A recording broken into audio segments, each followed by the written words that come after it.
চলচ্চিত্র নায়ক সাকিব খান নববর্ষের শুভেচ্ছা জানিয়েছেন চলচ্চিত্রের গানের মাধ্যমে। বৈশাখের আমেজ নিয়ে নোলক সিনেমাটির গান শেয়ার করে লিখেছেন শুভ নববর্ষ। বৈশাখের রঙিন শাড়িতে ঝলমলে জয়া আহসান নিজের ফেসবুক ওয়ালে লিখেছেন শুভ নববর্ষ 1432। এদিকে গেল বৈশাখের পোস্ট শেয়ার করে সোশ্যাল মিডিয়ায় 1432 বরণ করেছেন পরিমণি। ছেলের সঙ্গে বেশ কিছু ছবি শেয়ার করে তিনি লিখেছেন, আমাদের বৈশাখী সন্ধে বিকেল, আমার বাজান তোমার সাথে রূপকথার জীবন আমার। কয়েক মাস ধরে সামাজিক যোগাযোগ মাধ্যমে অনিয়মিত ছিলেন আজমেরী হক বাঁধন, তবে নববর্ষের বার্তা দিতে ভুললেন না এই অভিনেত্রী।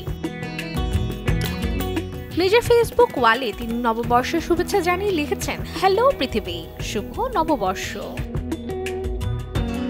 নববর্ষের রঙে রঙিন হয়ে লাল সাদা শাড়িতে দুর্দান্ত মিষ্টি কিছু ছবি দিয়ে মেহজাবিন চৌধুরী লিখেছেন বৈশাখ। পিয়া জান্নাতুল লিখেছেন, নতুন বছরের শুরু, নতুন আশার আলো, ব্যস্ত জীবনের ফাঁকে একটু থেমে নিজের শিকড়ে ছুঁয়ে দেখা, এটাই আমার নববর্ষ, শুভ নববর্ষ। Desk report, channel 24।